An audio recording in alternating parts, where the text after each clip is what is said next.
Good evening.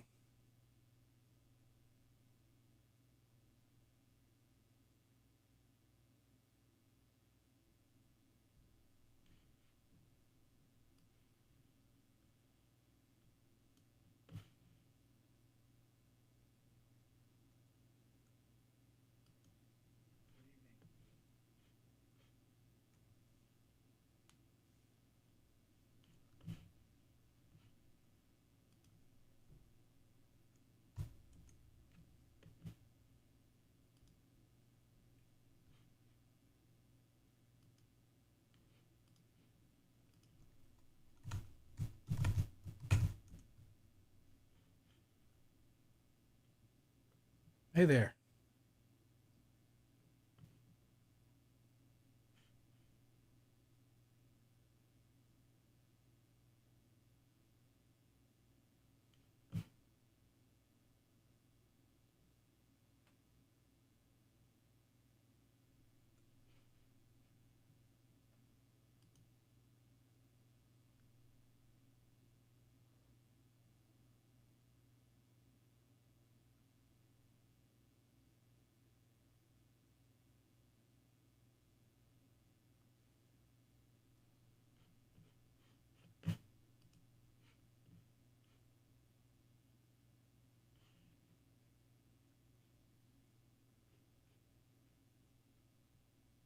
Hey, DX.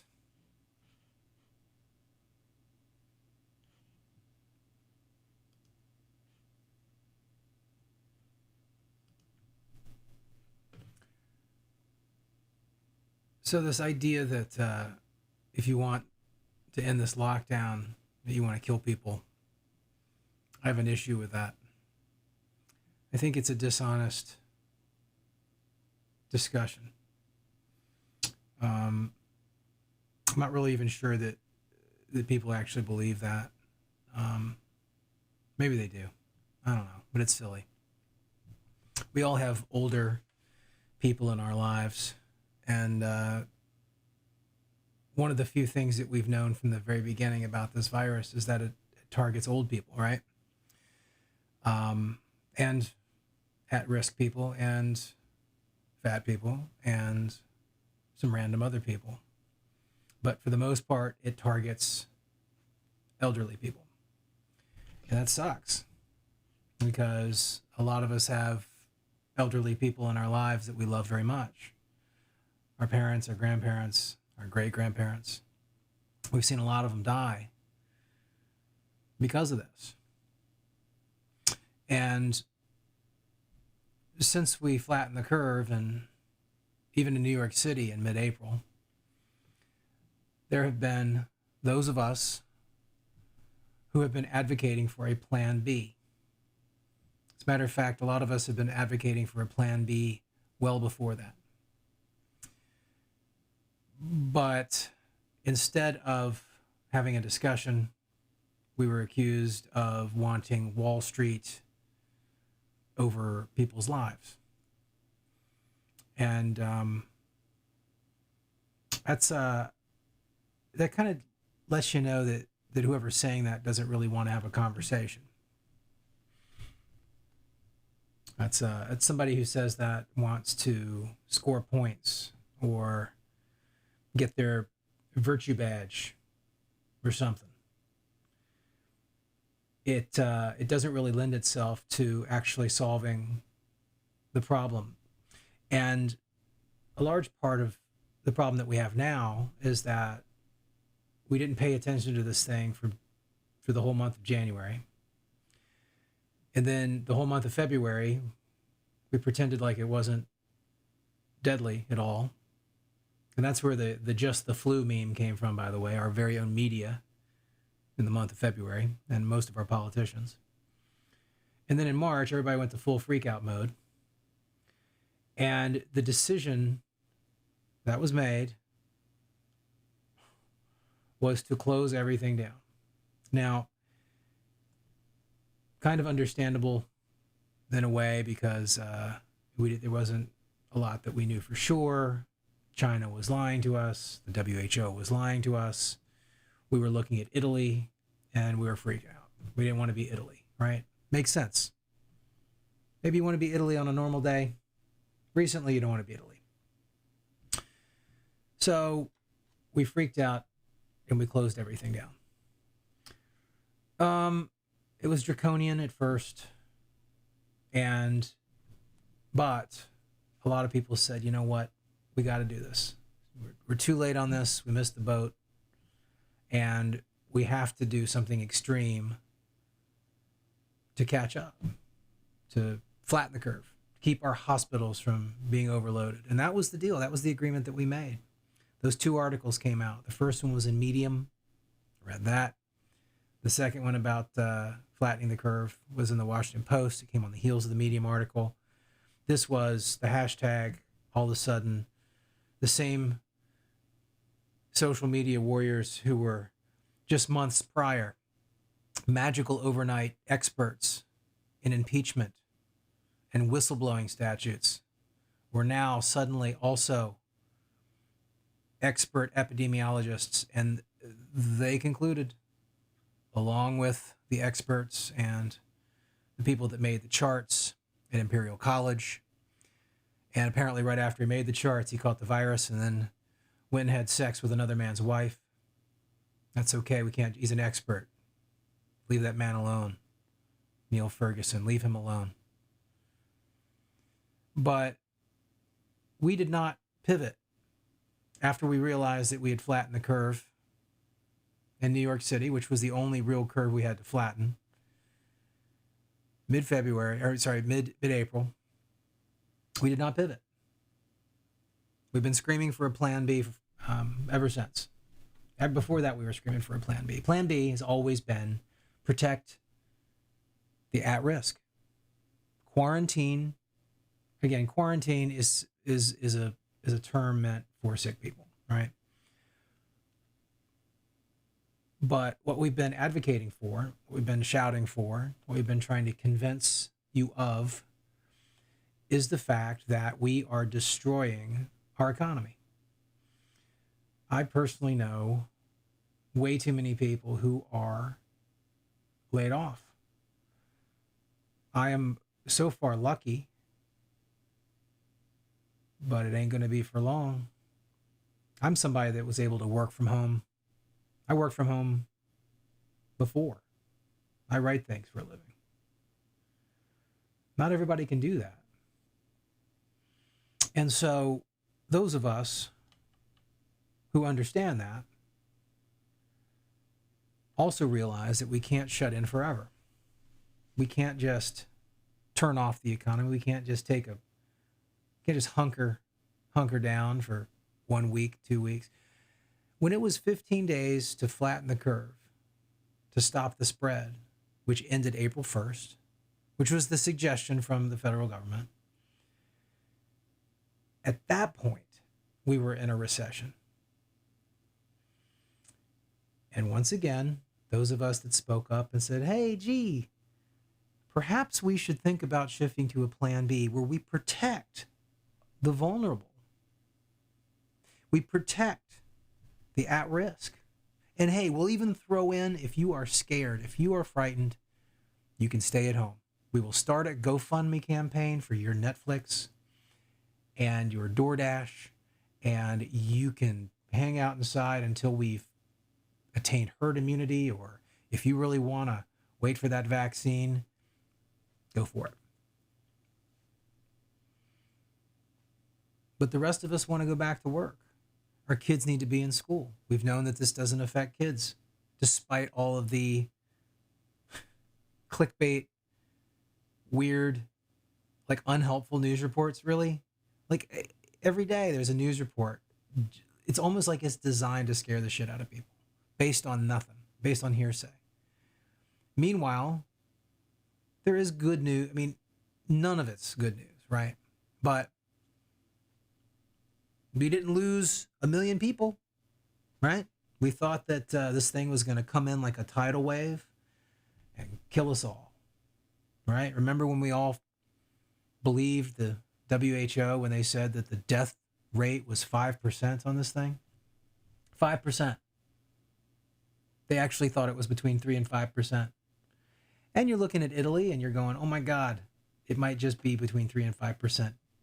But if you read a little bit, you paid attention to why Italy might be a little bit different, you thought about maybe why Italy might be a slightly different case than America.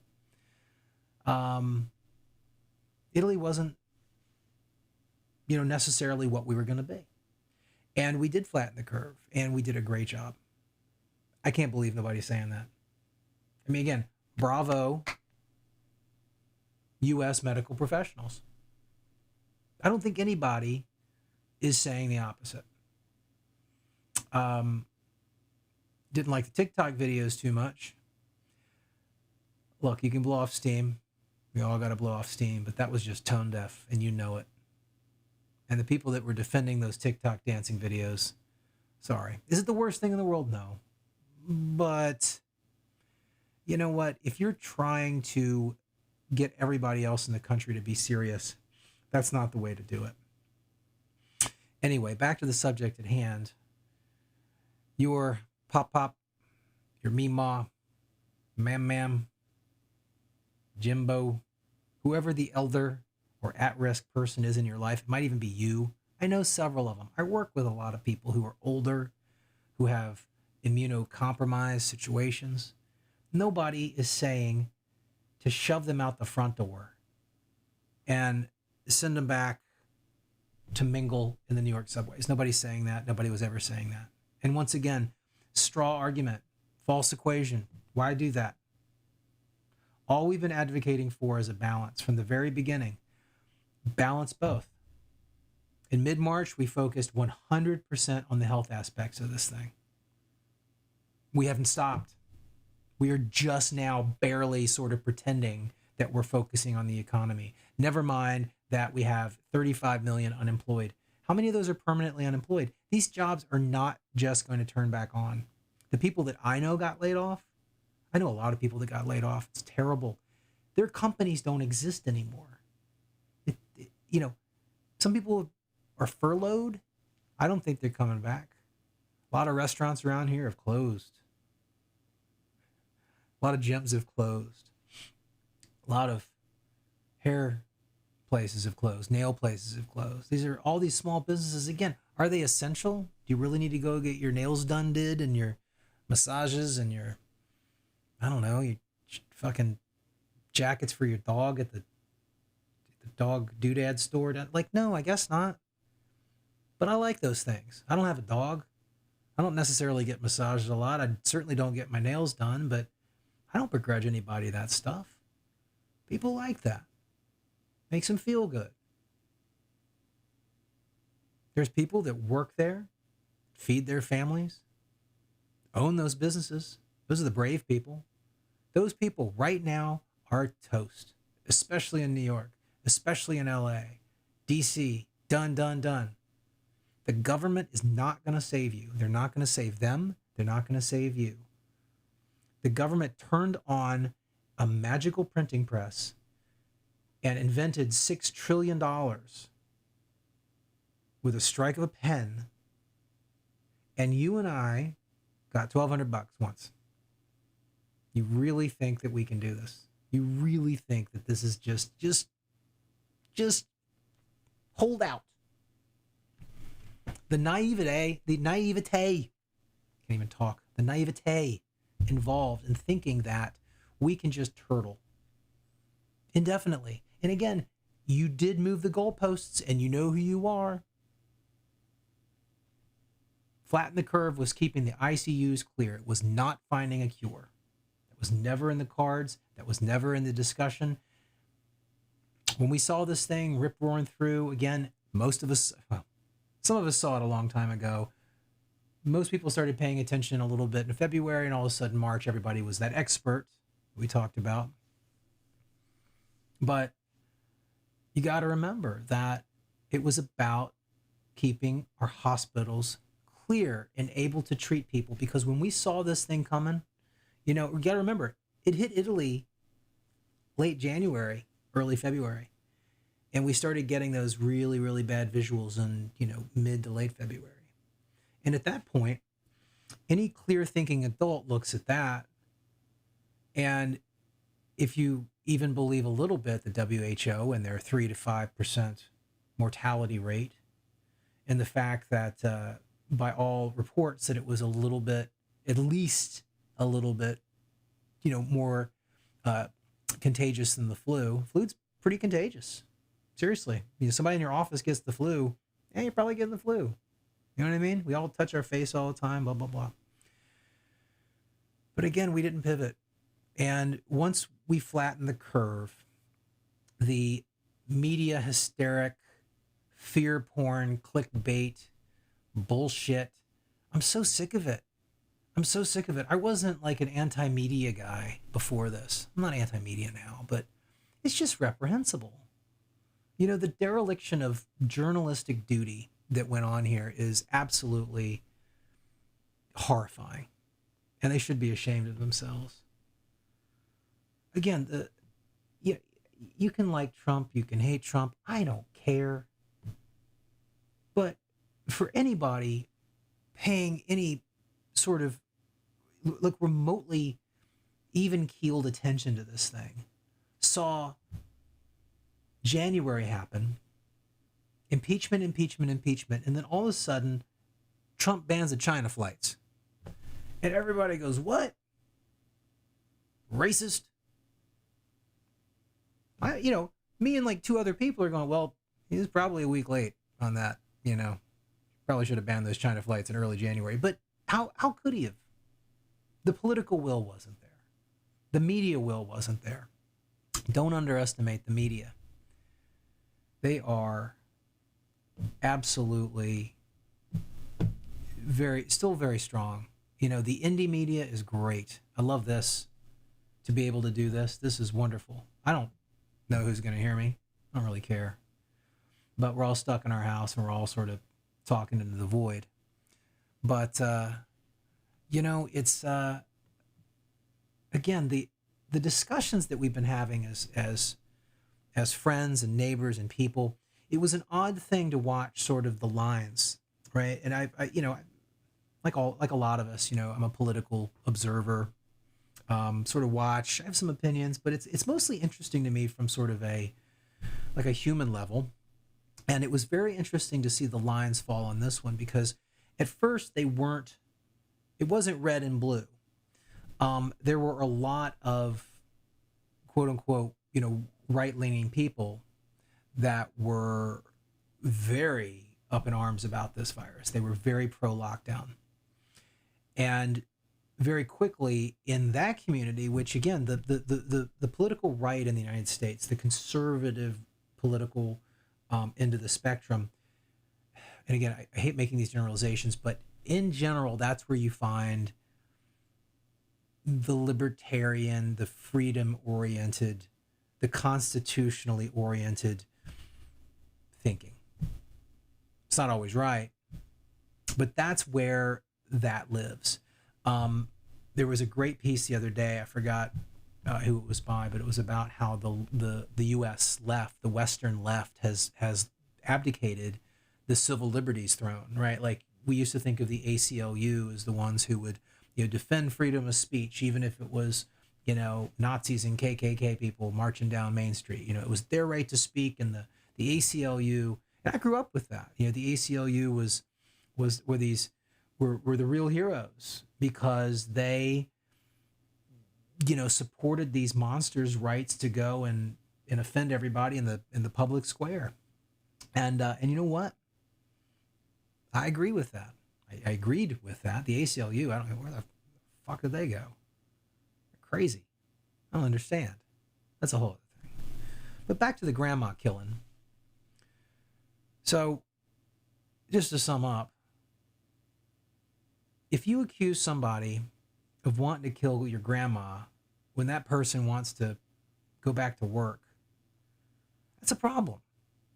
That's not a cool thing to say. It's not a cool thing to do. That's not a way to have a discussion. And I'll say it again. I don't think that you want to have a discussion when you bring up a point like that. It's not even a valid point. That's like saying, because you want to stay locked in, that you want to stay locked in forever. Right? That you are holding out for some sort of 100% safety. I know that's not true. You might be inside holding out for a vaccine, right? Which I actually think is, naive. Um, we know how long vaccines take to make, and even if you rush it, and do this Manhattan Project that they're doing on vaccines, it's still going to take a year, and it's might not work. That's how this stuff happens. We might get lucky. Who knows?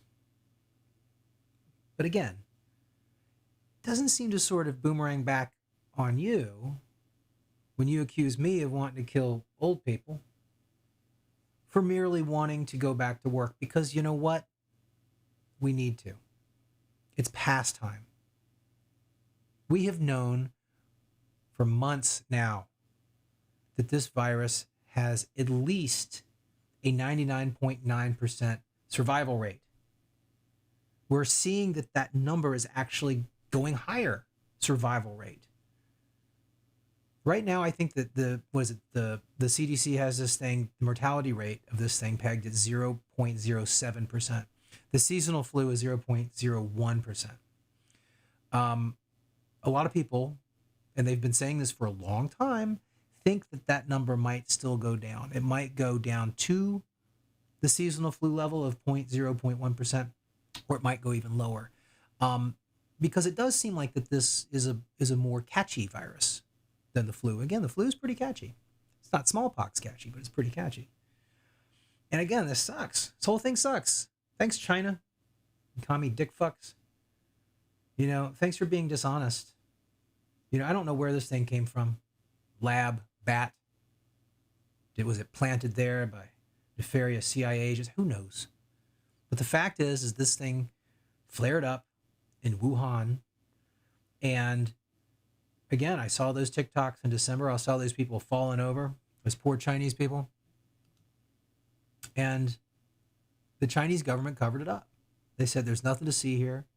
Those people that did those videos pleading into their phones, help me, it's Armageddon here, everybody's dying. Those people died of the virus. I'm not sure I believe that one doctor died of the virus. I think he was handled because he spoke out. But, they welded people in their apartments in China. There are people that want to do that here. Very odd. Very strange impetus to want to control people to that extent. And I think that's a lot of this, People want you to do what they say. And when they have a good excuse, they really want you to do what they say. In America, we have this wonderful thing called freedom and liberty, and it allows us to say, screw you, do what I want. Now, that's freedom, right? Am I being stupid? Maybe. I don't think so. Again, I've known for a long time what the percentages is of this virus. Again, you track it back. I looked at, I'll bring this up next stream I do, but there was a site, I've been saving the statistics since early March, and they haven't really changed on this thing. The mortality rate's gone down, but there was a little box around what they, based on actual data, what they thought it was going to be. And I remember showing around this box to some people in late March, early April, and they thought that I was nuts. They thought that this thing was the deadliest virus ever. Interesting how when they declared it a pandemic, half the people I knew thought that the name of the virus was pandemic or something. It was just odd. They thought that because it was a pandemic, that it was a super fueled, like magical virus, that it lived in the ether, and it preyed on people and you couldn't stop it. It would come through your door lock in the middle of the night into your bedroom and get you. It is it's quite a thing. So no, we do not want to kill your grandma. If you are grandma, we do not want to kill you. We love you. But we need to save our bacon. And it is past time that we go back to work. Our kids need to go back to school. We know that this thing doesn't affect kids that much. Yes, there's one kid in 20,000 that gets really sick from this thing. And then there's one kid in 100,000 that dies. I don't want to be my kid. But I also know what's going to happen to my kids if this stays happening much longer. And my fear is that it's already gone on way too long, especially here in New York. This is the largest, this is a huge economy. There are so many people that do so many things that haven't done those things in months. Yeah, I got the grocery store workers going. The truckers are going. Some doctors are going. They're starting to pick up some stuff. We're opening. We're at phase 11 where you can look at somebody, but for only 15 seconds, then you have to avert your gaze. Again, I get it. I get why the politicians especially are being overly conservative with the opening ups. Nobody wants bodies. But if I was advising Cuomo, what I would say is, man, you've already killed, 20,000 old people in these nursing homes. Just rip off the Band-Aid and say, like, you know what, New York, let's go back. And mark my words, the schools and the camps being closed in New York and a lot of these states are going to be the death knell. They're going to be the straw that broke the economy's back. Parents can't work if their kids aren't in school. You can't Skype from home with a tyke from home. That is the worst rhyme I think I've ever done, but it works. Can't do it. We can't do it. Again, I work from home all the time. My wife didn't until now. Now she's here. My kids are here. Again, anybody that's saying that they're handling this is lying. The kids are suffering. They're regressing. At first you think maybe like you're teaching them cool stuff and like you make a lesson plan out of gardening, and you teach them, the history of Mr. Clean as a branding icon. And you try as much as you can to have them do the Zoom classes and all this shit. Just, again, it's not ideal, but it's bad. It's bad. It's not. Yes, there's some silver linings, and we'll go over those at some point, right? I'm not saying that this is all bad. Of course, there's always silver linings. But the economic destruction, the people that are laid off, that are going to go hungry when they didn't have to, and that's the point, they didn't have to. We should have pivoted. Plan B, early to mid-April, we should have done it. It was an adult decision, but it was a decision that needed to be made, and it wasn't made. Some governors made it. Sweden made it. Taiwan made it. Japan never locked down. What did we do? We made a draconian one-size-fits-all decision. The governors in all the states followed, with a few exceptions, and again, brave exceptions. But they had the same data I did. And again, I'm not an expert, but, when these states decided to finally shut down, again, this was late March, early April, we knew that this thing was not 3% mortality. We knew that this thing was at least 99.9% survival rate. And we knew who it affected, old people. And we still didn't protect the nursing homes.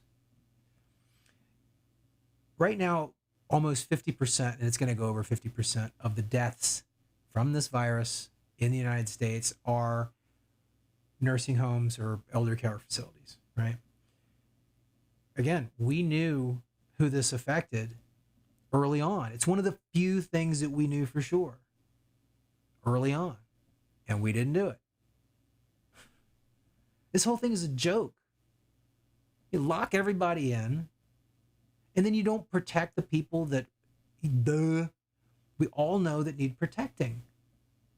This is just retardo land. And these are our experts. These are our fearless leaders. These people that we're not allowed to question. You can't question authority. You can't question these people with their zany charts and their redonkulous predictions and their like politics. Andrew Cuomo announces that he needs 40,000 ventilators and that Donald Trump is going to kill everybody because he doesn't get 40,000 ventilators. You know, even though I was in favor of bumping up the respirator supply at that point, right? Like at that point, we still thought that we needed respirators. Yeah, this is new. We make some mistakes, right? I'm glad they sent the ship up there. You know, the Javits Center or whatever, they built the extra beds, never used them. Again, that was when we flattened the curve. When that boat left and they took down those extra, military makeshift hospitals, we were done. The fact that we did not pivot to plan B at that point, especially in New York, but also in LA, the other major centers, as well as everywhere else around the country. That's what ruined us. That's what will go down in history as what destroyed our economy. And it was needless. It was absolutely needless. And, I get why you're scared, but fear is a terrible decision maker. And, I have to say that there is, at least to me, there seems to be a really large quotient of like CYA going on here. And it happens. I mean, this is this is people, right? People do this, but people want to be right. And when you have decreed, right, whether you're, Jake Tapper or, my mom's friend on Facebook, right? When you type in all capital letters that we need to stay in and that you are an idiot for wanting to go out and how dare you value Wall Street over people's lives and you want to kill grandma. When the data comes out and it shows that you were wrong, you were. Sorry. Not throwing it in your face. I'm not demanding, some sort of, prostration or, mea culpa or some sort of public, flagellation in exchange for your mistake. The problem I have is that you just refuse to adjust. The stubbornness, the patronizing stubbornness is out of control. In 5 years, we're going to look back and we're going to see that we had the data, because we all know it. We have it. We see it now. We've had it. We had the data. We flattened the curve. You have to be a moron not to adjust your strategy. And you have people that are screaming it at the top of their lungs and nobody's listening. And everybody's going out of business. And then the poor people that own physical business. I own a business. My business is not a physical business. I mean, it is, but I don't have like a storefront. I don't have a lot of employees that I have to take care of. And I know people that do, and they take that very, very seriously. These people are toast. We had a short window of an opportunity after we flattened the curve. Again, I'll give you till April 15. I think we should have lifted it April 1. Again, I think that was April 1. We were already in a very bad recession, probably 2008 levels recession. That was 6 weeks ago. But I'll give you till April 15. April 15, when they, mid-April, ship steams away, makeshift military hospitals come down. We had done it. High fives, everybody. We flattened the curve. Do all the TikTok videos you want. Go crazy. But let's adjust our strategy. Let's quarantine the elderly and at risk and let the rest of us go back to work and back to school and back to life. Because we need to keep the engine on to protect the people that we need protecting. We've turned off the engine and then we pissed in it. We poured sugar in the thing. Anyway, we don't want to kill your grandma. We just want to make a living. We can do both. We've always been able to do both, and we haven't done both. Why? So silly. So unfortunate.